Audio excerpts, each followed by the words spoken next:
Grand Admiral Teslock of the Galactic Imperial Fleet stood frozen before the holographic display, his 6 eyes widening in disbelief. The massive vessel that had just pierced their defensive perimeter was unlike anything catalogued in Imperial records. Its hull gleamed with a strange, almost translucent metal that seemed to bend sensor readings around it. "Impossible," he whispered, his scaled skin flushing a deep violet. "Nothing penetrates the outer rim defense grid undetected." Lieutenant Commander Vrax approached cautiously, mandibles clicking nervously. "Sir, preliminary scans indicate it appears to be of human origin." The command center fell silent. Humans were a curiosity in the galaxy, a relatively new spacefaring species from a backwater system that had only recently been granted observer status in the Empire. They were considered primitive, barely worth monitoring. Their technology was rudimentary, their territory insignificant, their military capabilities laughable. Or so they had thought. "Open communications," Teslock ordered. The holographic display flickered, revealing a face that made several junior officers recoil. The human was tall with shocking white hair despite appearing in his prime years, piercing blue eyes that seemed to cut through the transmission itself, and a face marked with scars that told stories of battles survived. "This is Admiral Thorne, of the United Earth Armada vessel Prometheus," the human stated without preamble. "We request immediate audience with your Imperial Council." Teslock struggled to maintain composure. "This is Grand Admiral Teslock of the Imperial Fleet. Your vessel has entered restricted Imperial space without authorization. Power down weapons and prepare to be boarded." Admiral Thorne's expression didn't change. "I'm afraid that won't be possible, Admiral. Our mission is time-sensitive and concerns the security of both our civilizations. I suggest you escort us to your nearest diplomatic outpost." "You are in no position to make demands," Teslock hissed, gesturing for his tactical officer to prepare defensive measures. The human's lips curved into what Teslock recognized as a smile, though it contained no warmth. "Scan our vessel more thoroughly, Admiral. I believe you'll reconsider." Lieutenant Vrax's voice trembled as he reported, "Sir, deeper scans show, by the eternal flame, energy readings off our charts. Their weapon systems alone could obliterate our entire defensive fleet. And there's something else, some kind of dimensional distortion technology we've never encountered." Teslock felt his heart racing. Humans were supposed to be generations away from developing even basic interstellar weapons. The Empire had been monitoring their progress for decades, careful to keep the most advanced technologies from their grasp. "How?" he demanded. "The answer to that question is part of why we're here," Thorne replied. "Your Empire has been keeping secrets, Admiral, dangerous ones, and time is running out for all of us." Before Teslock could respond, a junior communications officer interrupted. "Sir, we're receiving reports of similar vessels appearing simultaneously in 12 other Imperial sectors." Teslock's blood ran cold. Impossible. No species could construct a fleet of this magnitude without our intelligence networks detecting it. "And yet here we are," Thorne said quietly. "The question is, will you hear us out, or shall we deliver our message more forcefully?" The implied threat hung in the air between them. Teslock's tactical mind raced through the options, finding none favorable. This single human vessel outmatched his entire defensive fleet. If there were truly 12 others... "Very well," Teslock conceded. "I will escort you personally to Orbital Station Nexus. The Imperial Council representatives there will hear your message." Admiral Thorne nodded. "Wise decision. We come with urgent news of a threat greater than either of our civilizations has faced before. one that makes our differences seem trivial by comparison. As the communication ended, Teslock turned to his second-in-command. "Contact Imperial High Command immediately. Tell them everything we thought we knew about humans was wrong." The diplomatic chamber aboard orbital station Nexus hummed with tension. 7 members of the Imperial Council sat on elevated platforms, their diverse physiologies representing the founding species of the Galactic Empire. Before them stood Admiral Thorne and his second officer, Commander Kalish, a tall woman with midnight black skin and eyes that seemed to shift color with her mood. "You claim to know of a threat to our empire?" High Counselor Mazulak, a gaseous being contained within an ornate environmental suit, spoke with carefully modulated tones. "An empire that spans 17,000 systems and has stood unchallenged. For 12 millennia, Thorne nodded. "We discovered them 3 Earth years ago. You know them as well, though you've been hiding from them rather than confronting them." Councillor Drath, a crystalline entity, refracted light in patterns indicating skepticism. "You speak in riddles, human." "The Void Collective," Commander Kalish stated flatly. A ripple of unmistakable fear passed through the council members. Several security guards instinctively raised their weapons. "That name is forbidden," whispered Councillor Zith, the reptilian representative. "How do you know of them?" Thorne's expression hardened. "Because while your empire has been pushing their incursions back in secret for centuries, they've found another way in, through human space." Admiral Teslock, standing to the side of the proceedings, stepped forward. "Impossible. The collective operates only from the Galactic Rim territories. Human space is nowhere near." "Dimensional rifts," interrupted Kalish. "They've developed technology to tear open space-time. Our first colony world, Proxima Centauri B, was completely consumed 18 months ago." She activated a holographic projector on her wrist. The image showed a horrifying scene. An entire planet covered in writhing metallic tendrils, its atmosphere clouded with swarms of mechanical entities. At the planet's poles, massive structures reached towards space like hungry fingers. 5 billion lives lost, Thorne continued quietly. "And when we investigated, we found Imperial technology among the wreckage, not collective tech, yours." The accusation hung in the air like a blade. High Counselor Maz Ulak's containment suit darkened, indicating emotional distress. "We have never shared technology with humans. The accords of non-interference were broken decades ago," Thorne cut in. "Not by your central government, perhaps, but by factions within your empire who thought they could use humans as unwitting test subjects against the collective. They seeded experimental defense systems throughout our colonial territories without our knowledge." Commander Kalish continued. "These systems were designed to attract the collective, to test new countermeasures. Only the experiments failed. Catastrophically." Councillor Drath's crystalline form vibrated in what appeared to be anger. "Which faction would dare? The Void Collective threat is our most closely guarded secret." "The hegemony of strategic sciences," Thorne answered. "We captured one of their research vessels 6 months ago. Everything we learned is in this data package." He placed a small device on the central table. It projected images of Imperial scientists working alongside strange, shadowy figures. "Your hegemony didn't just experiment with defenses," Kalish explained. "They attempted to reverse engineer collective technology. They believed they could control it." The council chamber erupted in shouting and accusations. Admiral Teslock stared at the projections in horror, recognizing several high-ranking Imperial officers he had served with.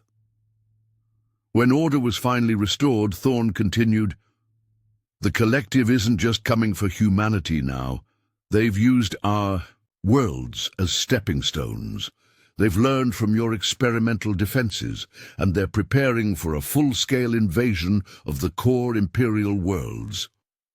How could you possibly know this? Teslock demanded. Thorn and Kalish exchanged a look. Because, Thorn said grimly, we captured one of them alive. The secured hangar bay of Orbital Station Nexus had been cleared of all personnel except for a select few. Admiral Thorn led the small delegation of Imperial officials toward the human shuttle that had docked an hour earlier. The Imperial Council had insisted on seeing proof of the humans' claims. What you're about to witness is the result of Project Prometheus, Thorn explained as they walked. Named after our flagship, it represents humanity's response to existential threat, our refusal to go quietly into the night. High Counselor Zith hissed softly. You said you captured one of the collective. How is this possible? In 3 centuries of conflict, we have never managed to take one intact. Because you've been fighting the wrong way, replied Commander Kalish. You've been treating them as machines to be destroyed, rather than as an intelligence to be disrupted. They reached the shuttle, where 4 human soldiers stood at attention. Each wore armor unlike anything the Imperials had seen, not the bulky exoskeletons common in the galaxy, but sleek suits that seemed to flow like liquid when they moved. Quantum resonance armor, Thorn explained, noting their interest. One of our breakthroughs. It can phase shift to neutralize collective energy weapons. Admiral Teslock's 6 eyes narrowed. Such technology is centuries beyond what our intelligence suggested humans capable of. Necessity is the mother of invention, Kalish said with a grim smile. When your world is being consumed, you innovate, quickly or perish. The rear of the shuttle opened to reveal a containment chamber. Inside floated what appeared to be a cloud of metallic dust, swirling in patterns too complex and precise to be random. Occasional pulses of blue electricity arced through the mass. Behold, a collective node, Thorn announced. Not a drone or a warrior, but one of their coordination units, similar to what you might call a field commander. The Imperial officials stared in horrified fascination. The Void Collective was known to the Empire's highest echelons as a race of sentient machines that existed as both individual units and a hive mind simultaneously. They consumed worlds for resources, converting all material, living or not, into more of themselves. How do you contain it? Asked Mazulak. Our own containment fields fail within hours. A new figure emerged from the shuttle, a human woman, with augmented cybernetic enhancements visible along her temples and throat. Neural disruption fields, she said. I'm Dr. Isolde Veritum, Chief Xenotechnologist of Project Prometheus. We discovered that the collective uses quantum entanglement for communication. Disrupt that, and they become isolated units. Impossible, muttered one of the Imperial scientists present. Quantum entanglement cannot be blocked without destroying. The particles involved, Dr. Veritum smiled thinly. Can't it? Perhaps your understanding of quantum mechanics is incomplete. She approached the containment field and activated a device on her wrist. The swirling metallic particles within the chamber suddenly coalesced into a roughly humanoid shape. We can force it to communicate with us, she explained, though its concepts are difficult to translate.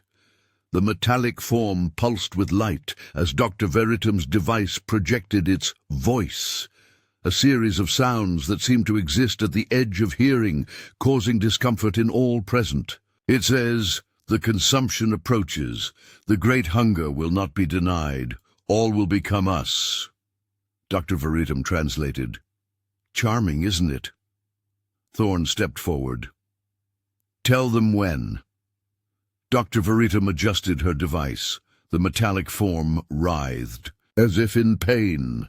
3 Imperial Standard Months, she translated after a moment. They've already established beachheads in 20 systems along your Corwood expansion zone, Admiral Teslock gasped. Those systems reported communications disruptions recently, but our patrols found nothing amiss. The collective begins by hiding, Kalish explained. They infiltrate communications networks first, creating blind spots. By the time you detect them visually, they've already consumed half a planet. High Counselor Zith stepped closer to the containment field, studying the entity. Why show us this? Why come to us at all? If you have developed such advanced technology, you could simply flee to the other side of the galaxy. Admiral Thorne's expression darkened. Because running doesn't work. The collective will consume everything eventually. And because despite our differences, despite the Empire's transgressions against humanity, we believe a united front is our only hope. What are you proposing? Asked Mazulak. An alliance, Thorne stated simply. Humanity brings new technologies and strategies. The Empire brings numbers and resources. Together, we might survive what's coming. The Imperial High Council had been in emergency session for 26 standard hours. Admiral Thorne and his team waited in the diplomatic quarters assigned to them, the tension palpable. Commander Kalish paced the room, while Dr. Veritum worked ceaselessly on her data tablet. They're afraid, Kalish observed, not just of the collective, but of us, of what we represent. Thorne nodded. We've upset their understanding of the Galactic Order. Humans were supposed to be primitive, controllable. Instead, we show up with technology that rivals or exceeds their own. They're also debating whether to punish the hegemony faction, added Dr. Veritum, without looking up from her work. Imperial politics are fascinating. They operate on consensus, but with layers of ritual and face-saving measures that make direct action difficult. The door chimed, and Admiral Teslock entered with a small delegation. His posture was rigid, his scales a muted grey, a sign of emotional suppression in his species. The High Council has reached a decision, he announced formally. Thorne rose to his feet. And? They have authorized me to establish a joint task force, combining your Prometheus project with our Imperial Defense Corps. Teslock's voice carried a note of personal satisfaction. I am to coordinate with you directly on strategic planning. Kalish's eyes narrowed. And the hegemony faction, the ones who used human worlds as laboratories? Teslock's outer eyelids flickered, the equivalent of a grimace. The Council acknowledges that unauthorized actions were taken by certain elements. Those responsible will face Imperial justice, meaning they'll be quietly reassigned, Dr. Veritum muttered. Teslock's scales flushed briefly purple before he regained composure. You misunderstand our ways, human. The penalty for unauthorized contact with pre-integration species is severe, more so when it results in catastrophic outcomes. Thorne held up a hand to forestall further discussion. What matters now is our response to the immediate threat. Admiral, we need to consolidate our intelligence on collective movements and establish joint command protocols. Agreed, said Teslock. I have been authorized to share our complete records on previous collective incursions, though I warn you, they make for grim reading. Dr. Veritum looked up from her tablet. We'll need to deploy our quantum resonance detectors throughout the suspected infiltration zones. They can identify collective presence before traditional sensors. A new figure entered. An Imperial tactical officer with the insignia of the Strategic Command. We've prepared briefing facilities in the Central Command Hub, she said, and assembled our top xenotechnology experts to examine your containment methods.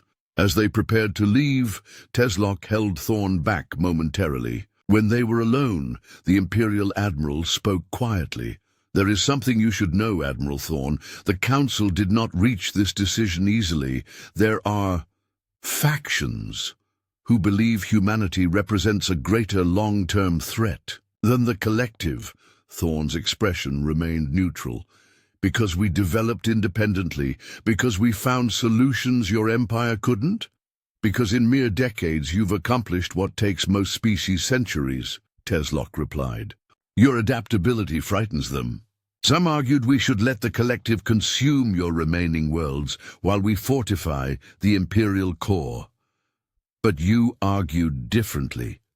Teslock's scales rippled in a pattern Thorne couldn't interpret. "I argued that any civilization that could capture a collective node alive and develop quantum resonance technology independently deserves to be an ally rather than an enemy." In the command hub, teams of humans and Imperials were already gathering around holographic displays, beginning the complex process of integrating their tactical systems.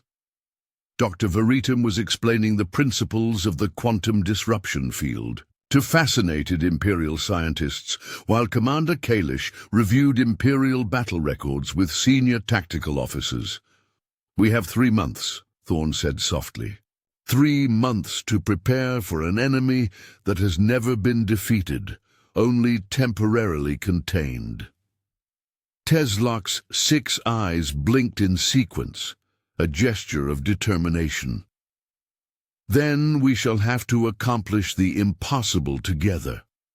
Aboard the human warship, Prometheus, now designated the flagship of the Joint Defense Fleet, Admiral Thorne stood before the combined command staff. 2 months of frantic preparation had transformed the vessel's massive war room into a nerve center unlike any the galaxy had seen before. Imperial and human officers worked side by side at consoles that merged technologies from both civilizations. "The collective has accelerated their timeline," Thorne announced grimly. "Dr. Veritam's quantum scanners have detected major movements. In all 20 infiltrated systems, they're abandoning stealth in favor of rapid consumption. On the central holographic display, red markers pulsed ominously, showing the spread of collective activity. Several Imperial worlds on the periphery were already showing signs of partial conversion. Commander Kalish stepped forward. "We've completed deployment of disruption field generators in the Arconis and Vega sectors. The remaining sectors will be covered within 48 hours. Admiral Teslock, now serving as Joint Second in Command, studied the tactical display. The Imperial Grand Fleet has repositioned as requested. 97% of civilian populations in threatened systems have been evacuated." His scales shifted to a determined blue hue. "We're as ready as we can be." Dr. Veritam approached the central platform. The past months had taken their toll. Her face was gaunt from exhaustion, the cybernetic enhancements at her temples glowing with constant activity as she processed immense data streams. "The collective node we captured has revealed something critical," she said. "Their coordination depends on primary nexus points, 13 specialized command nodes that organize their consumption patterns. Destroy those, and the remaining units will become disorganized, vulnerable." "Can we locate these nexus points?" asked Thorne. Dr. Veritam nodded. "I've isolated their quantum signature. They're hiding in the dense nebula regions of each infiltrated system." A hush fell over the war room as the implications sank in. "A simultaneous strike," Teslock breathed, "hit all 13 at once before they can adapt or redistribute control functions." Thorne nodded. "Exactly. We'll need 13 strike teams, each equipped with quantum disruptors and phase-shift weapons. The risk is extreme," cautioned one of the Imperial tacticians. "Those nebulae are perfect hunting grounds for collective ambushes." "Which is why I'll be leading the strike on the primary nexus personally," Thorne replied calmly. "Commander Kalish will coordinate the overall operation from here." Hours later, 13 specialized attack vessels departed the Prometheus. Each carried a mixed team of human and Imperial special forces, equipped with the most advanced weapons both civilizations could provide. Thorn's vessel, callsign Spearpoint, accelerated toward the heart of the Caldari Nebula, where sensors indicated the primary collective nexus had established itself. Beside him sat Admiral Teslock, who had insisted on joining the mission despite protocol. "In 12 millennia of Imperial history," Teslock said quietly as they approached the nebula's edge, "we have never faced an existential threat of this magnitude, nor have we ever formed a true alliance with another species." Thorn checked the status of his quantum resonance armor. "First time for everything, Admiral." As Spearpoint penetrated the nebula's outer layers, the sensors immediately detected collective activity surrounding them. Swarms of machine entities converged on their position. "They know we're coming," Thorn observed calmly. The battle that followed would later be called the Nebula Incursion, 13 desperate fights happening simultaneously across the galaxy. The collective threw everything at the strike teams, sacrificing countless units to protect their nexus points. Aboard Spearpoint, Thorn and Teslock fought side by side when collective units breached their hull. The humans phase-shift weapons, complementing the Imperial's energy blades in perfect harmony. Their combined tactical expertise guided the vessel through impossible odds toward the heart of the nebula. When they finally reached the nexus, a massive pulsating structure of living metal nearly the size of a small moon, both admirals knew only one option remained.